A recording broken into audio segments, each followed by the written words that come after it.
Hi அஸ்ஸலாமு அலைக்கும். Welcome back. இன்னைக்கு ரொம்பவே ஒரு சூப்பரான ஸ்நாக்ஸ் ஐட்டம் தான் பார்க்க போறீங்க. என்ன அப்படின்னாக்கா, தாஹித் பாப்படி தான் செய்ய போறேன். ஸோ இது பார்த்தீங்கன்னா, ஒரு சாட் ஐட்டம் தான். ரொம்ப ரொம்ப சூப்பரா இருக்கும்.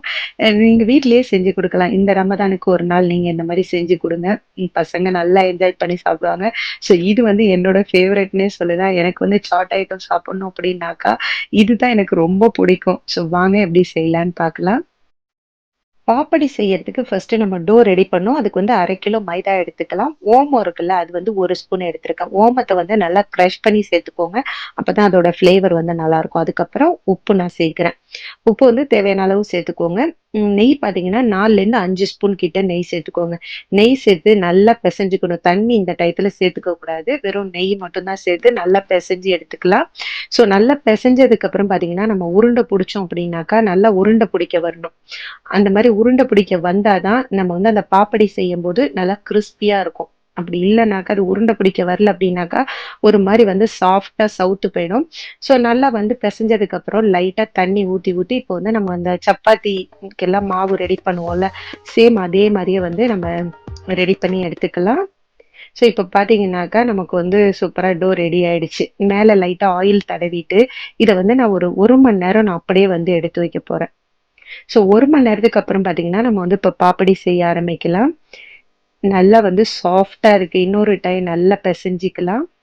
ஸோ நல்லா பெசஞ்சு எடுத்துட்டு, இதுலேருந்து வந்து இந்த மாரி கட் பண்ணி எடுத்துக்கோங்க.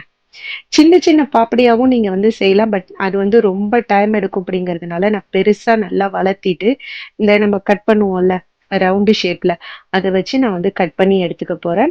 கட் பண்ணிட்டு பார்த்தீங்கன்னா, ஃபோர்க்கால வந்து லைட்டா வந்து நம்ம வந்து ஹோல் போட்டுக்கோங்க.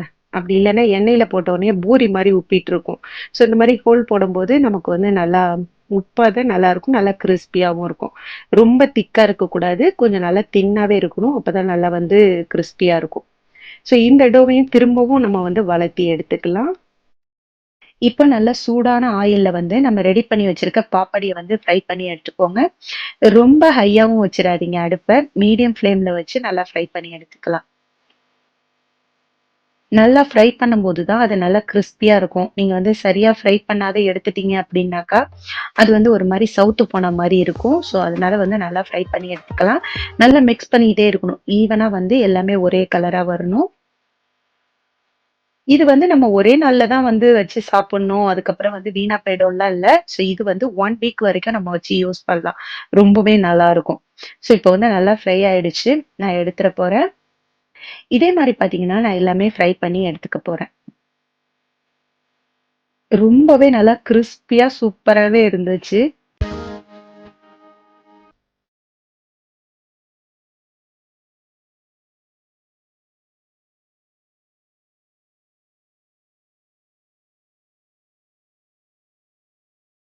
இப்போ எல்லாமே நல்லா ஃப்ரை பண்ணி எடுத்ததுக்கப்புறம், நம்ம வந்து தயிர் பாப்படி தானே சேர்க்கிறோம். அதுக்கு வந்து நமக்கு தயிர் தான் மெயினா வேணும்.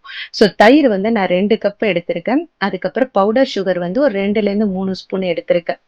பிங்க் சால்ட் இருக்கு பார்த்தீங்களா? இதுதான் சேர்த்திருந்தேன். பட் நான் வந்து வீடியோ எடுக்கல. சேர்த்துட்டு நல்லா மிக்ஸ் பண்ணிட்டு, நம்ம ஃப்ரை பண்ணி வச்சிருக்க பாப்படிய வந்து இதுல சேர்த்து, நல்லா வந்து இந்த தயிர்ல வந்து நல்லா டிப் பண்ணிக்கோங்க.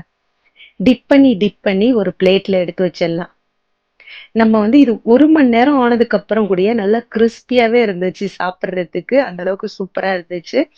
எல்லா பாப்படியும் வந்து இந்த மாரி வந்து நம்ம தயிர்ல வந்து டிப் பண்ணி எடுத்துட்டு, பிளேட்ல வச்சிட வேண்டியதுதான். அதுக்கப்புறம் நான் வந்து பாயில் பண்ண உருளைக்கிழங்கு தான் நான் சேர்க்கிறேன். வறுத்து அரைச்ச ஜீரக பொடி தான் சேர்க்கிறேன். ஸோ நார்மல் ஜீரகத்தூள் நீங்க சேர்த்துறாதீங்க. வறுத்து அரைக்கணும். அப்பதான் அதோட ஃப்ளேவர் சூப்பரா இருக்கும். அத வந்து இது மேல லைட்டா போட்டுடலாம். அதுக்கு மேல வந்து கிரீன் சட்னி, அதுக்கப்புறம் வந்து ஸ்வீட் சட்னி இதெல்லாம் வந்து லைட்டா நம்ம வந்து ஊத்திக்கணும். ஸோ இதெல்லாம் தான் இதோட மெயின் டிஷ்ஷு. ஸோ இதெல்லாம் போட்டதுக்கப்புறம் பிளைனா மிக்சர் விக்கும்ல, அதுதான் வாங்கி சேர்த்துக்கலாம். நல்லா கொஞ்சம் தாராளமாவே போட்டுக்கோங்க.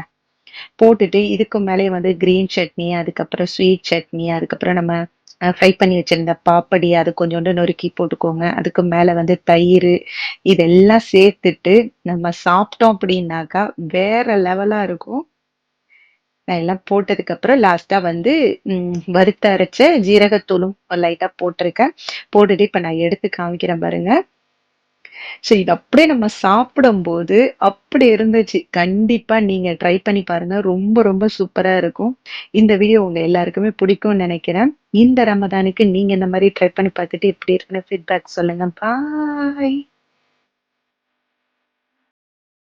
இந்த வீடியோ உங்களுக்கு பிடிச்சிருந்தா லைக் பண்ணுங்க, ஷேர் பண்ணுங்க, சப்ஸ்கிரைப் பண்ணுங்க, மறக்காம பெல் பட்டனை கிளிக் பண்ணுங்க.